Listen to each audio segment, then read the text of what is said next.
Spoken Play. Hey guys, Andy and Spoken Play back in the house. Yes. Now this is a bit unusual today because I've got the wonderful Vivien Sieber with me today. Now, people would have noticed there's been part one of this podcast has already been released, but after chatting to Vivien, it's become apparent there are several things that we didn't actually cover during the original recording of this podcast.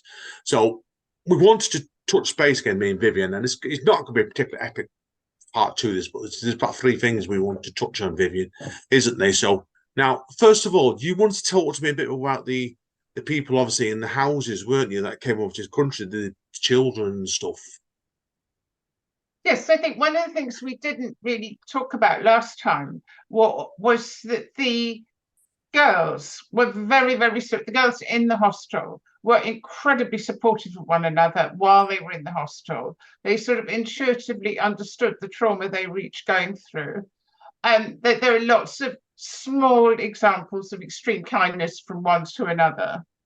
But it went on for the rest of their lives. In that most of them, not all, but most stayed in touch. And they went on to have various careers. Two went to university quite soon after leaving the hostel, Ruth and Elfie, and they both ended up as teachers. Dasha, who was from Czechoslovakia, so she spoke Czech, not German, when she arrived, and was the only child who didn't have any language. She went on and did a psychology degree later. Wow. Went on and did nursing. One went on to be a school cook and said she never cooked as well as Mrs. Urbach, but they all learned how to make strudel and things like that. And so they really spread across the globe. And many established, many married, and many had children. So they now have children, grandchildren, and great-grandchildren, and have gone on to have really sort of valuable lives within the communities. And they stayed in touch. And they did have a reunion in London in the late 80s. Now, it was Elfie, I think, who organised much of the reunion. But yeah, obviously, the pictures, people who look at the book, the pictures are actually fantastic on it. And you can see the love between them all there. Sorry, pardon me. No, I mean, it's obviously somewhere in America and couldn't come to that session. But there's email and phones and things. And so I think that's a nice part. And they all stayed, and many of them stayed in touch with the matrons as well. So I knew about them all my life because they would write to my grandmother and she would show us the cards and the photographs. So we had photographs that ranged from really formal weddings in the 1970s to two little children on a beach with no clothes on. And in fact, I know one of those two children now. She's Elfie's daughter. Yeah, I think you're right, mate. It's coming back on to talk about this because it lets people realise what sort of lives they lived afterwards. Because I think when you'd live in, like you said, in what they went through in the war and stuff, it's something that you said, like, it would have haunted them at the time, but respect to them that they all managed to live what they did with their lives afterwards. And I think, yeah, you're dead right with that one. So now, there's two other things I want to touch on about the book of today as well. Well, obviously, I think we should talk a bit more about the cinema, shouldn't we? Because you were telling me about these 6 or so letters, weren't you, by like the Nazis and what to take control of this cinema that your grand had.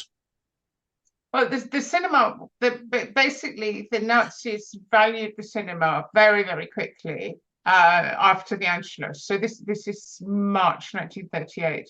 And there were successive valuations, each lower than the last.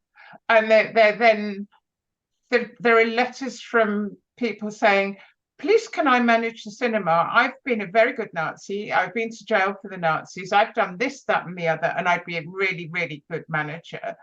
And of this pile of letters, there's actually one from someone's dad saying, my son would make a really good manager, and I'll give you some money to take him, which does suggest that maybe the National Socialist Party was funding itself through sort of backhanders.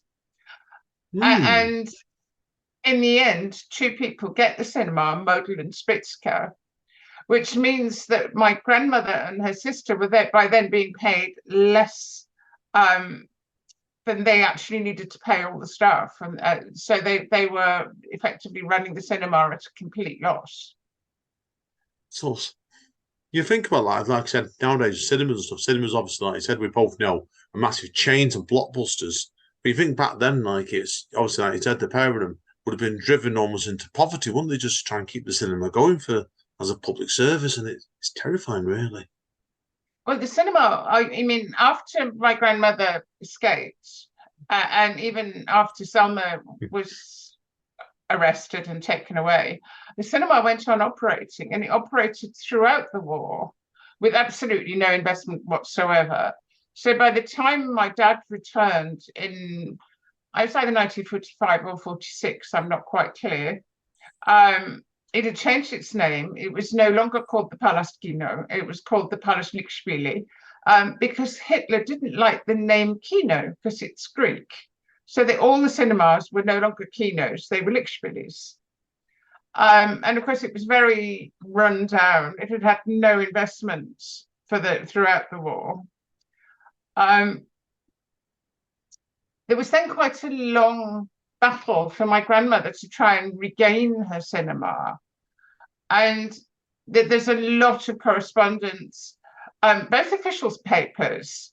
So there's quite a clear sort of what happened on an official way. There's also letters, because what my father did was he found a distant relative who managed the cinema. My grandmother couldn't go to Austria because she was stateless at that stage. She had no passport.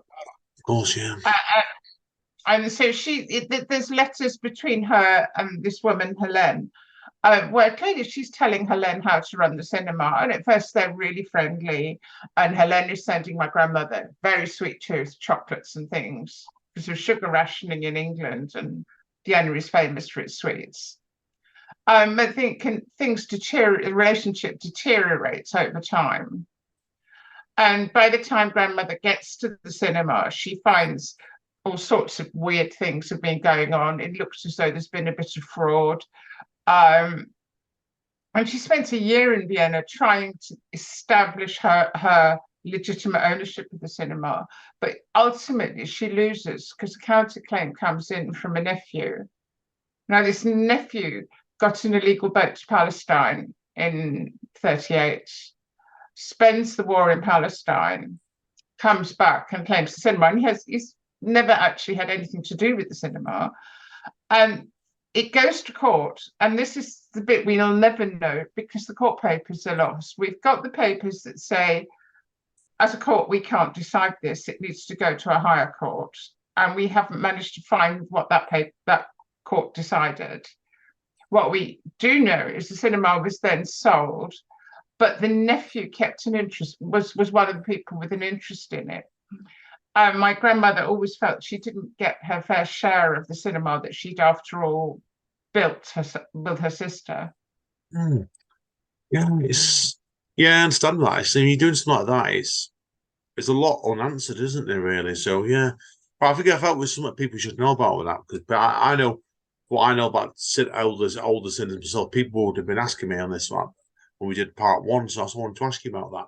Now, the other thing I want to touch on as well today is obviously the book itself obviously is set primary then. But I know from chatting to you last time, you went over there, didn't you, for your research in this book?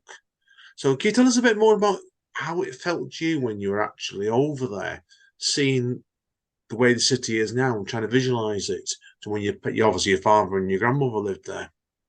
Well, one of the things that really actually got me going and started me on the sort of quest to do the book or to find out what was going on before it even became a book was in 2019, my husband and I went and I'd emailed all the occupants of the flats where my grandmother lived. You know, I knew really posh address, and many apartments in Vienna, you've got a sort of facade around the outside, and then behind you've got a mass of apartments. And we had one invitation, which was coffee and homemade strudel, and it turned out it was grandmother's flat. Oh, wow. eventually worked it out, and they were a bit intrigued. So they'd actually been to the archive and knew a great deal. Yeah, a great deal. They'd got papers about the cinema, and the wife had obviously said to him, this could be very upsetting. You don't know what she knows. So he never said anything until I said, "Oh, cinema. Oh, yes, cinema. Yes, here you are. Here are all these papers about the cinema." And then they were really kind. They told us where to go, which archives to go to, who to ask for. And so our little holiday turned up. We ended up just running around the metro, going and finding out things. And the archives went on sending me papers. They were incredibly generous with bundles of papers. Obviously, seeing what was my father's bedroom and, the maid's room, and I'd always heard about Zeffie the maid. Yeah. And actually realizing that actually this flat really was seriously posh. Obviously, that was startling. And these people were really kind. They showed us round and explained what change. They hadn't actually made very many changes. And my father used to talk about playing skittles with his neighbour's dachshunds. His neighbour's son was a little bit wild, and they were teenagers together. And there was this. He said, "Oh, there's this huge hall, and we used to push the dachshunds across the parquet flooring." And you're standing there and you can just imagine these little dachshunds on this huge floor. So those stories sort of suddenly made sense and came to life. We went back, or been back a couple of times since. And of course, now it's much more, now that I know that, say, my great uncles died in Auschwitz, going to see where they were taken from is really quite upsetting. And my great aunt, last year we were taken to it was the square where they collected people who were going to, before they took them to the train station on their way to the camps.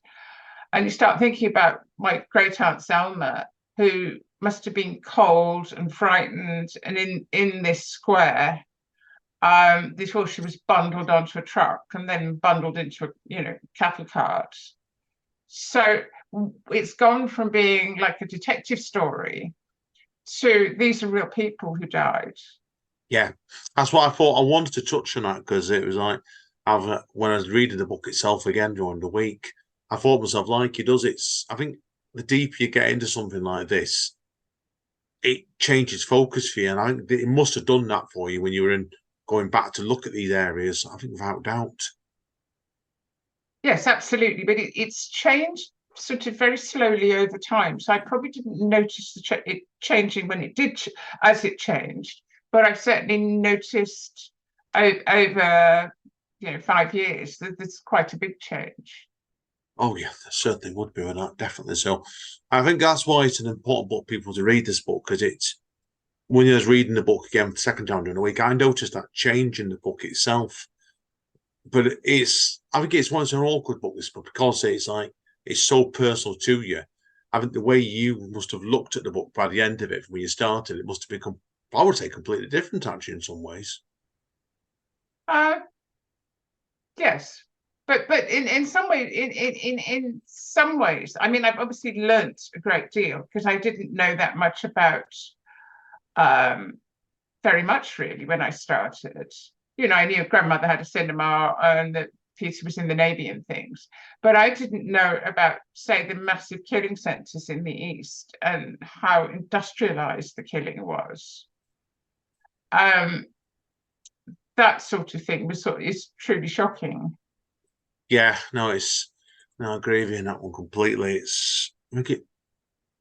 Obviously I wasn't involved in anything like this, so but yeah, when I was rereading that second time, it felt to me like you think really it's only not that long ago, the cruelty that happened in the wars, and it shows you, I think the point in the book for me was showing actually the strength of your family that managed to actually pull themselves up for it, didn't let this stop them, like you said, your grandmother, Paula, because she's an incredibly strong lady. And I can see that from this book. But I think, yes, she had to be. She had no choice, really. Had no choice, yeah, indeed. one of the things that Inga, who is the youngest of the girls, she was 5.5 when she came. She said that she didn't have time to worry about anything. She had to, she had a life to live. She had to support herself. I mean, she was very young when the hostel closed, so she's the one that was sent to a hospital in Manchester. Yes, of course. And then she went to Israel with her older sister, but she came back. And so you've got this young woman who's probably not in her 20s when she's come back. And she's supporting herself, in a rented room. And she said, look, she got on with her life. I mean, she married. And it's only now that she's 90 now. And it's only been the last few years she's really had space to think about this. Yeah, that's it. Yeah, I can understand it. It's like I think you're right. When you're living through wartime, you think you just try and get on with your life and hope it's going to end. And like I said, I know my dad's like this now. My dad served in the Korean War in the 50s, and he said he's only just started thinking about now in the last couple of years about his reflections on that time. And yeah, I can understand that there. So it's fascinating stuff indeed. So yes, and I think there was I mean, grandmother had she relied on selling the cinema to give herself money to support herself in her old age, because obviously she had no pension because she was a refugee. Of course, yes. So she actually, after the hostel, she actually became a landlady. Oh right! Wow. She moved back to the northeast to I think Whitney Bay, somewhere like that, and there's a letter where she's telling my dad, oh, I found 4 gentlemen, she's cooking breakfast for them every day. She's in her 60s by then. Wow. Then she goes to Vienna and gets what she can for the cinema. And then she moved to London to be near her sons. But again, she's become a landlady. Wow. Incredible stuff indeed. So it's like, it shows you really, like I said, it's the strength of character. She didn't stop it right to the end. I could see that straight away with her. So, and it's like, wow. I know. That's all my questions today, Vivien. Anyway, so what we'll do is we'll tell people again where they can get hold of you if you want to speak to you further about your book. Right. Well, you can get hold of Kino and Kinder on any online bookseller, Amazon or Book Depository or whatever you want to use. Or any bookshop should be able to get it in for you. Waterstones have it online, Blackwell's have it online. And again, bookshops should get it in. It's also on Kindle. And there's a website, which is viviensieber.eu. Yeah, so well worth it. Well worth it. So I want to thank you today, Vivien, for getting in touch with me again. I've actually really enjoyed it. I think it's good. People who heard it would have got some more impressions of the book from your memories of this straight away. So thank you again. Okay, it's been a pleasure today. Well, thank you so much for giving me a chance to sort of finish off the story. Much appreciated. Yeah, and I'll be honest, if people wondering, like last week when we did part 1 of this, I was feeling dreadful. So I wanted to. I was, after we finished it, I wasn't feeling that. I was feeling a bit guilty for. I know we've missed stuff off this podcast, so it's been great to catch up with part 2, definitely, Vivien. So please keep in touch. And when your next book comes out, which I know you've got the hunger for it now, definitely. So let me know. Okay, love to have you on again. Lovely. Thanks ever so much. Take care, guys and girls. We will see you all soon. Spoken, mate.